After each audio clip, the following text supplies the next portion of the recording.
you were a liberal between 2001 and 2009 or in the years after, you probably at one point said that this guy, George W. Bush, has been the worst president in US history.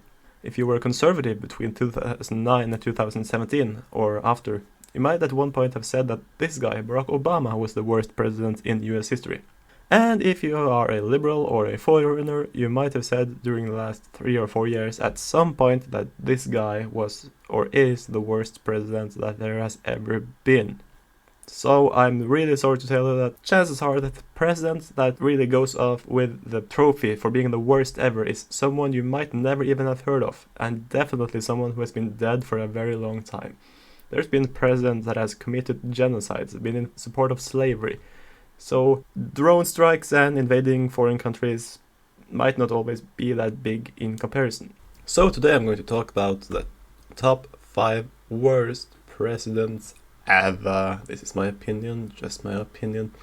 And if it sort of shows some of my political beliefs, that's fine. I mean, I guess my videos do show my political beliefs when it comes down to it. Anyway, let's cut to it, shall we?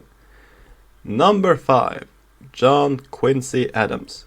He got to the presidency pretty much the same way he got to everything else in life, through his contacts. He was the son of a president. He was appointed to pretty much every position he ever held, such as ambassador to the Netherlands and secretary of state. Anyway, he was elected president with not even a plurality in even the electoral college. He was handed the presidency by the Congress, even though the most votes, both electorally and popular, went to Andrew Jackson. And as president, he was sort of an establishment hawk, doing pretty much what he needed to do. He pretty much failed to satisfy the farmers that wanted to expand westwards. He opposed the annexation of Texas, of course, after he was president, and he continuously failed to meet the demands of ordinary people, unlike Andrew Jackson, which of course he lost to in the election of 1828. In general, though, he was a leader who cared mostly about bigger issues and not issues that touched regular people. Number 4. William Henry Harrison. Well, most famous for dying after a very short time in office, William Henry Harrison accomplished absolutely nothing as he was sick throughout his presidency. And many could argue that that does not give him right to be the number 4 worst president in US history. But I would also argue that he laid a terrible groundwork for everything after him by choosing a bad VP, someone who could not even work with his own party and certainly not the opposite party. By selecting John Tyler, who was not bad enough to be on this list, pretty much laid the groundwork for no progress. Not by himself, not by others, and he did not have any policies that could really be called ambitious, and he was pretty much inefficient. He did have a great military career, but great officers and generals do not make great presidents. There are other examples of that too. Number 3, Woodrow Wilson. Okay, where do we start with Wilson? Well, for one, his views on the colored people were quite bad. He also did turn a blind eye to the massive amounts of lynchings that happened during his presidency, and he did actually also screen the KKK movie A Birth of a Nation in the White House. Not only that, but on the foreign policy level, he promised to not take the country into World War I. That was pretty much how he won the re-election. And just after, he got the country into World War I. It was a conflict where American exceptionalism ruled, and the thought that America knows best for the rest of the world, and everyone should be democratic, that is the solution to everything.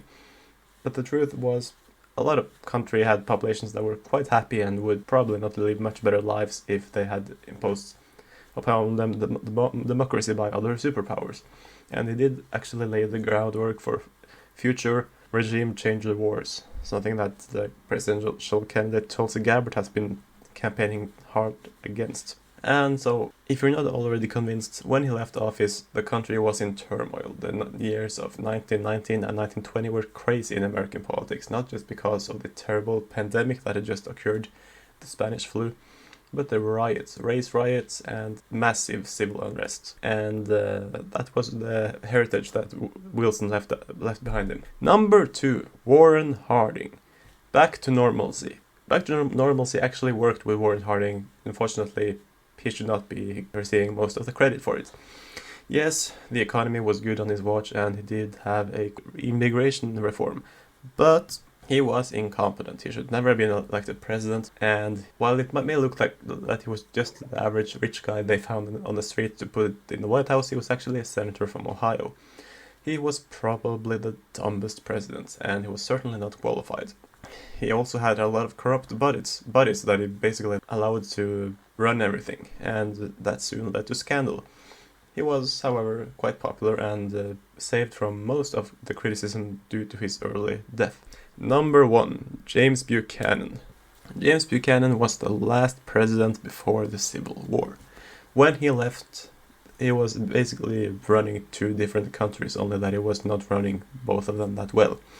Yes, you can say that it was the election of Lincoln that led to the secession of the South. But all the problems that already existed when Buchanan took office just became worse. He did not want to please anyone or make anyone unhappy. He just tried to play it down the middle and not really face the big problems of the nation. And that led directly to the outbreak of the Civil War.